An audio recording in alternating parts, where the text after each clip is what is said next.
Hi everyone, Mechanid here. Just a quick video today because I wanted to talk about my first Old World tournament ever. A doubles event, no less. Hosted at my local LGS with a field of 14 teams. So get ready for some of the most scuffed audio you'll ever have to listen to as me and my teammate Joe chat about the Old World. Now, being a doubles event certainly made it a lot easier for a new player like myself to get into the game. Having a veteran player to hold my hand through the trickier game states was invaluable, and it made what could have been a very daunting experience for me a very fun day. I got there early, hungover from the night before, so I had an excuse if I played poorly. And after recovering from that headache, it was time to assemble the troops. For us, it was Warriors of Chaos for me and Orcs and Goblins for Joe. Together, we brought a big brick of Black Orcs, a unit of Chaos Knights, some Marauder Horsemen, some Wolf Riders, a couple of Sorcerers, a Chariot or two, and some Chaos Hounds. Basically, a whole lot of fast stuff to go forward and smash the shit out of the opponent. The prevailing sentiment in the room was one of anticipation, though a sense of dread as to which poor sods get fed to the Cathayan balloon spam first. Certainly looking around the room, there was lots of things that I didn't recognise, so I was certainly in for an uphill battle. So we're just here at the start of the event, and how are you feeling this morning? Oh, it's going to be sweaty. The amount of cafe in the room, even though it's only 2, is problematic. I mean, if we do well, we're definitely going to run into them. It's 2 out of 14 players, so it's a 1 in 7. Yeah, and they're heavy on the balloons as well, so it'll be interesting if we run into them. They'll have to be focused down, but it always feels bad focusing on the balloons because they're so much more efficient than their points cost. They're only about 130 points, I think, off the top of my head, 135, something like that. But they're easily worth like 200, 250 for the amount of work they actually do on the tabletop. I say our first matchup, fortunately, is Empire and Dwarves. I mean, if they decide to turn up. Well, here's the thing. I kind of still want... I don't get me wrong, I would really like the buy, but part of me does want to get the game in to get hot and get warm, so that we're not just playing cold into the first game. No, I mean, that makes sense. And if they don't turn up, we'll just play one-on-one. We'll get a little 1250 in just to get the lists rolling. That's a good point, rather than just sitting around. That's the beauty of the doubles event. If your opponent doesn't turn up, you've still got an opponent and your teammate. No, I'd not consider that. That's a good point, that. But no, so Empire and Dwarves, it's a classic combination. We'll have to see the full list. But, I imagine it's going to be artillery heavy. Yeah, that's fair. Which I think we have enough to be jumping on artillery between your horsemen, my goblins. We'll have to see. Yeah. But, they're probably going to set up on the hill and we'll just have to push it. Yeah. Fine by me. We've got nothing to outflank with, so it'll be interesting. Absolutely. Well then, like I say, I'm feeling good. I was also a little bit apprehensive. Right, It's first fantasy tournament and the first tournament in maybe a year or so. So definitely a little bit rusty there. But if nothing else, if we do really badly, I'll just blame it on the hangover. Like I say, I was playing inebriated. I wasn't really trying. I wasn't at full strength. Nah. We came out today. It was a hard day. We boys played great. Yeah. And sometimes, it's at the end of the day, it is what it is, It's just not how the cards fell today. Absolutely. Coping and seething, I believe, is the term. But yeah, we'll check back in once we're done. Our first matchup was against Empire and Dwarves, a classic pairing, and it was a gunline army. Great.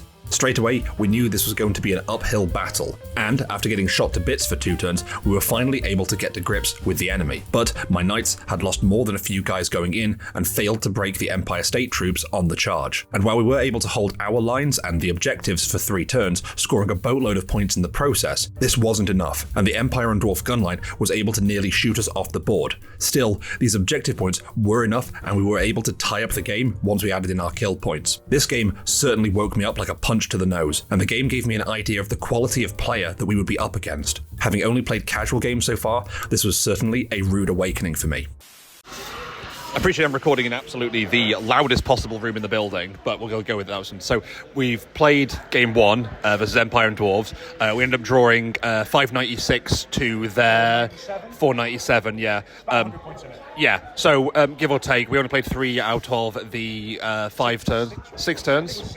Either way. No, I haven't checked the pack really. I should have done that before today. I played some practice games, but here we are. It is what it is. Yeah. I'm just going to sit and roll some dice. Yeah. It's It felt a lot more grindy than I think it was. I think it was just because our turns were so short and their turns were so long, and that's not like having a go at them. That's just because they were playing a shooty artillery heavy list, which means they had a lot of stuff to resolve. Whereas we were just like, we move up, we cast some magic, go away. Yeah. the Night Goblin, in theory, is supposed to be blocking off a lot of that, and like the fact that he didn't shut down the steam tank because he passed a leadership test on 6, with the reduction to his leadership as well. That definitely didn't go away. We didn't get much of I don't think we get any magic off on our first turn. No, absolutely not. Which would have been really helpful in just being able to move up the board slowly. Going second as well really hurt us because that gives them an extra round of shooting before we're on them. We do have a lot of drops, which I think is a bit of an issue. We've got how many? I've got my ogres, 2 lots of hounds, my knights, my horsemen, and then 2 carrots. So I've got 7 alone.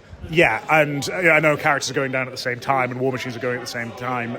So that's where they have the advantage. Yeah, because they had both a lot of characters and a lot of war machines, which would just be one big whoomph. Yeah, but I mean that's what you want to be doing with an artillery list, right? You want to be going for the first turn. You get an extra round of shooting. You're able to pick off some problem units, like they knocked the Mangler Squig on the head pretty quickly, as well as the Chariot, which are a lot of fast-moving threats that were trying to overwhelm the right flank, which unfortunately didn't work. But they left the goblins alone.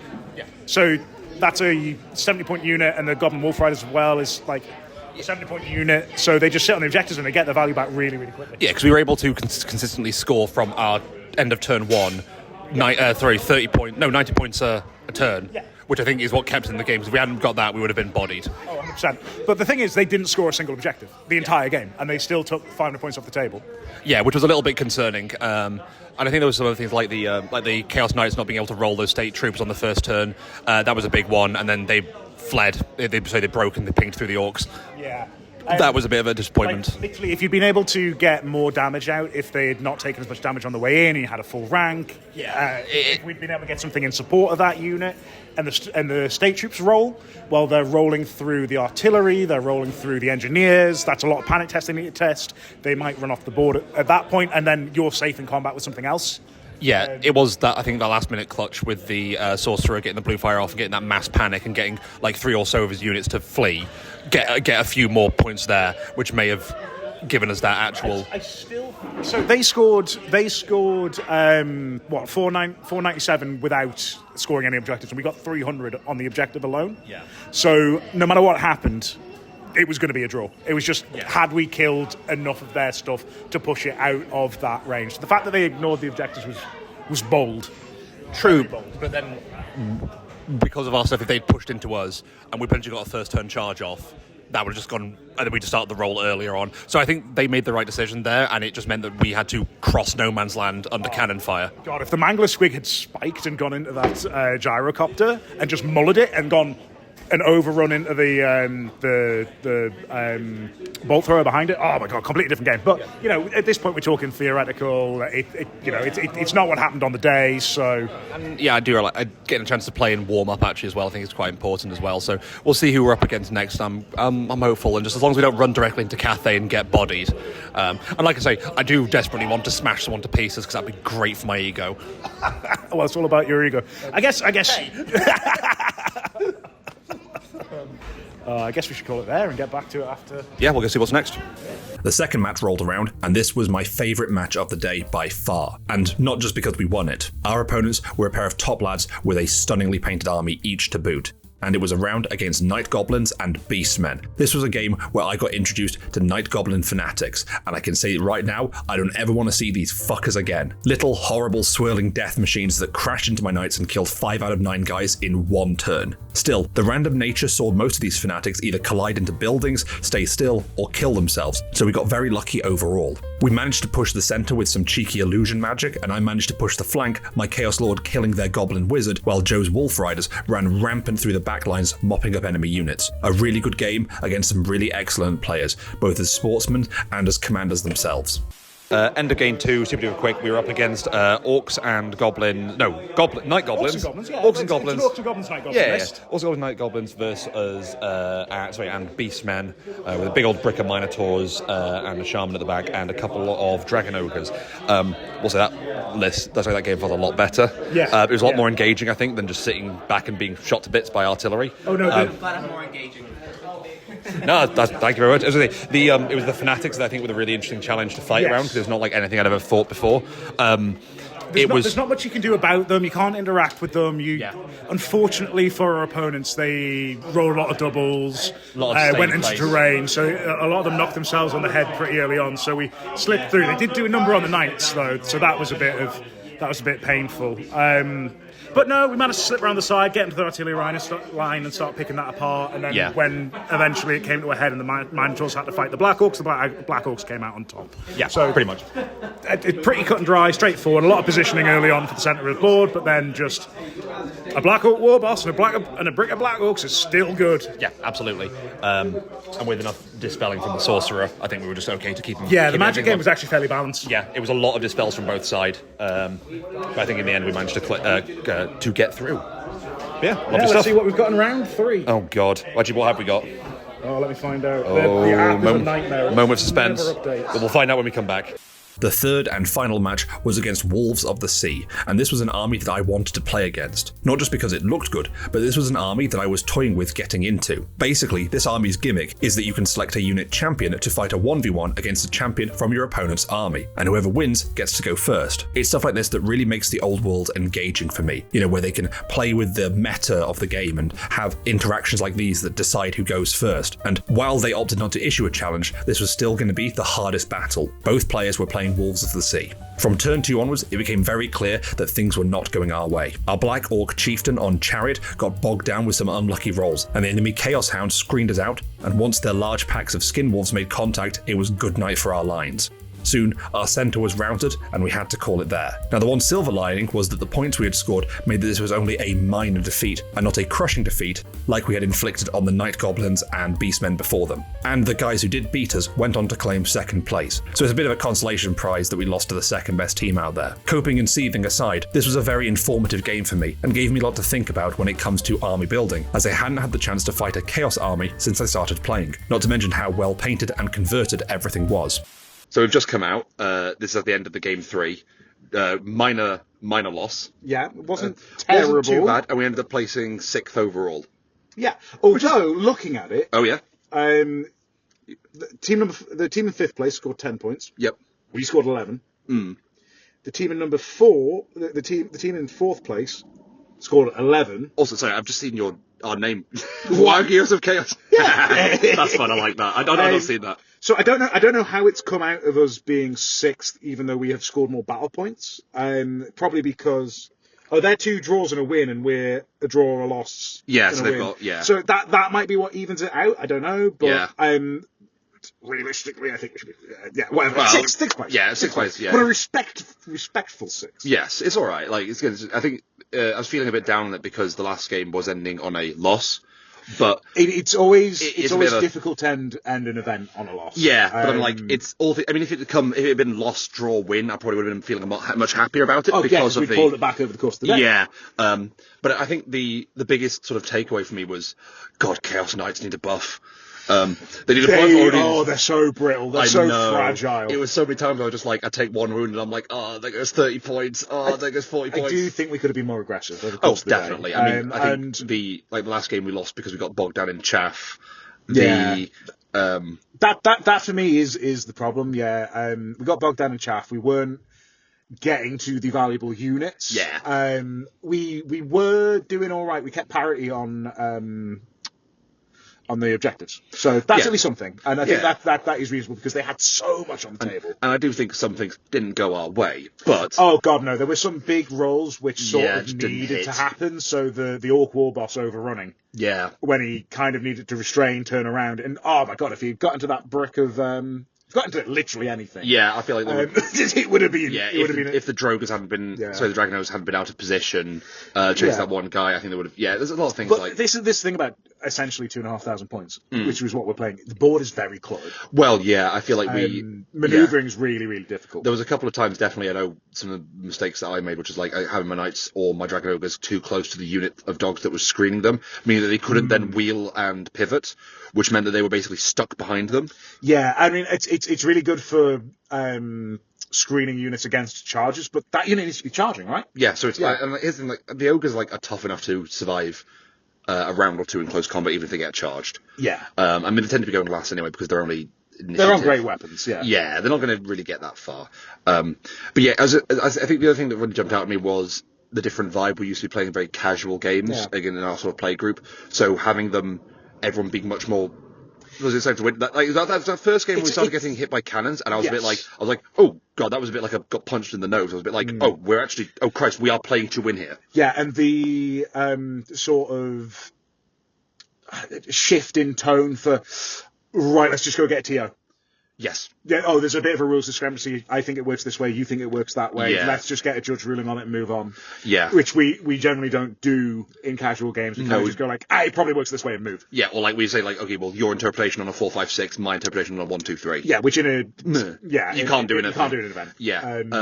I do think, like, again, the actual event itself was really great. Oh my god, there's something about the old world community where everybody is just absolutely cracking blokes. From the 30, and especially as well, not just about the quality of the players as well, the quality of the hobby, certainly compared to 30k, quite a few 30k tournaments I've been to. They've been good hobby, but nothing like this. The 40k ones especially, the 40k ones have been a bit of a letdown when it comes to hobbying. Especially, I think that's driven by sort of the nature of where 40k is at the moment. Esports the nature, esportification of the game encourages meta chasing and just getting units on the tabletop. There's something about the old world where the armies are an absolute labour of love, and it's so... It's very nice refreshing. To be getting, refreshing. It's a really good choice of words. It's so refreshing to be going to a event, and for everything to be hobbied, and we're not just playing against Great Plastic Man. We're playing against fully painted, fully hobbied armies. And I should say that's certainly how I feel, rather than that's like anything hard and fast. Like I'm sure there's plenty of really lovely looking 40k armies that get played very frequently at tournaments. Again, this is just like my experience, what I'm running into as well. I mean, plus it's your first event, and this is going to be the first time that you're playing against some of these armies. Oh yeah, so definitely. Well, that was the other thing as well, because we played against Empire and Dwarves, then we played against Goblins and Beastmen, and then we played against Warriors of Chaos. So it was 5 different, and Warriors of Chaos was Wolves of the Sea, which is its own sort of like little side army. So it was 5 different armies each time. Yeah, which is beautiful. And it's so much more variety. I've gone to events where I've literally played the same army 3 times in a row. That's got to be a bit draining. Especially when it's elves. I just don't like elves. Well, and if they're running similar sort of setups as well.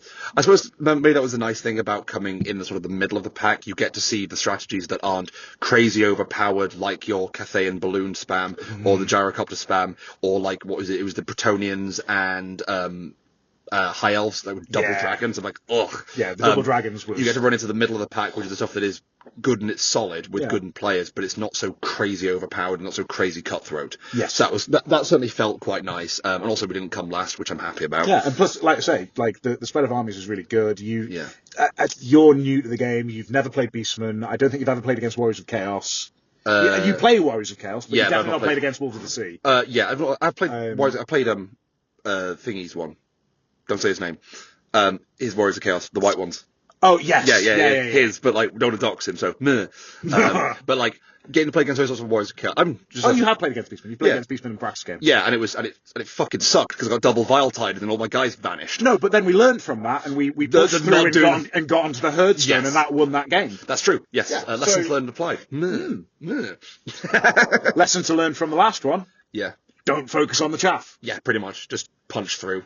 But yeah, overall, I think generally now that sat and talked about it, I think that's certainly made me feel a lot better about it. It certainly was feeling a bit down coming off that last one, being like, ugh, we played all that Warhammer to come 6th. But hey, 6th is respectable. Out of 14, it's over half. It's above average.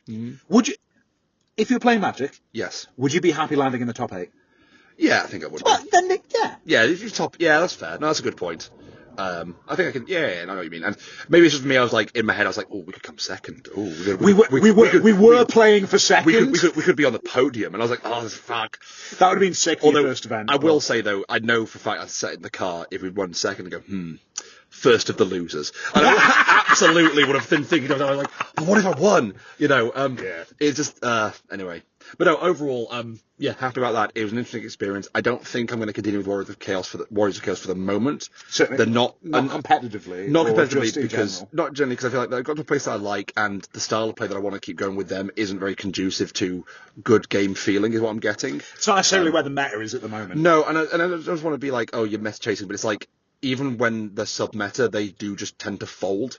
And I'm like, I'm putting this time and effort into these guys, and they're just not giving me the return that I want. So to me, I'm just like, I don't see the reason to keep playing them. Like, I really like them, and I really like the heavy cavalry. It can be but it's really just like, disheartening. I just don't want to basically stick my chin out and get smacked. So Until rules come in, which maybe give you lands formation or give you access to a ward save or something. Yeah, it just kind of feels like I'm banging my head against a brick wall, and I'm like, I'm not really here for that. That's because it kind of feels like the point is where it's like, it doesn't matter how good of a general I can be if they just don't perform or are not efficient. Just completely outclassed. I'm just going to get killed by better troops. I'm like, then what's the point of me doing this? Yeah. Because like if I run into Blood Knights or Jade Lancers or even like things like Demigriffs, I'm like, they're just not holding their own. Yeah. Which is a shame, but hey ho. Maybe I'll use them against some casual players and pick up some easy wins that way. Yeah. Punch down. Pretty well. Yeah. How else am I going to win? But yeah. Apparently, pair with me will do all right. Yeah, that's really okay. I mean, I feel like double Chorfs and Dwarfs might have been fun. It could have been interesting. Yeah. But we could go around with shoulda, woulda, couldas. Yeah. But I think overall, those are my final thoughts. I think it's a good, respectful place to be. It's not the end of the world. You win, one draw, one win, one loss, perfectly middle of the pack, above average. Yeah. What are you? Any final thoughts? Just that like all the events that I go to, I have a really fun day. The quality of player is absolutely top notch. Event of organising was really good as well. Really, really smooth. And being tucked away in the side room wasn't as horrible as I was expecting. No, it was not as smoggy. Yes. Yeah. But there's something about doubles that's really compelling. The games are a lot more fun and a lot less sweaty than on one-on-ones. They're a lot more varied. Yeah. You've got someone to talk to. So I am going to keep an eye out for double events going forward. Oh hell yeah, definitely, definitely do another doubles event. Oh yeah. Certainly a good way for beginners to get into the game, because absolutely. If anybody out there is listening to this and they are looking at the old world and they're looking at events and thinking about giving it a go, a doubles event with a more seasoned player is a great toe in the water. Yeah, because the guys that beat us and came second, they had a guy who'd been playing, it was like his fifth game. Yeah, which is crazy, because that means more of his games have been played at that tournament than not. Which again is insane. Yeah, but cracking. At the end, final thoughts. It was a great day. I had a lovely time. I need to sit down and paint more goblins because apparently they were really efficient. Yeah, I need to paint my flipping dragon. God damn it. The pile of shame never ends. Absolutely. But anyway, I think that's where we'll leave it.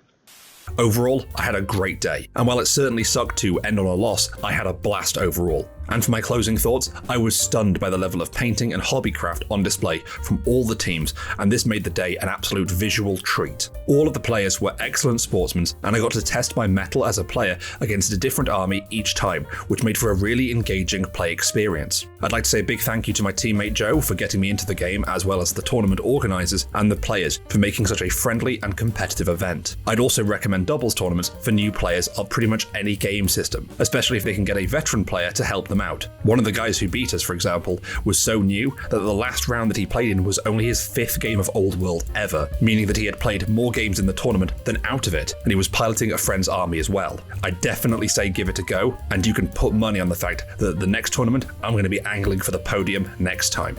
My name is Mechanid. Thanks for watching. Hi everyone, Mechanid here. Just a quick video because I wanted to talk about my first... Why can't I speak today?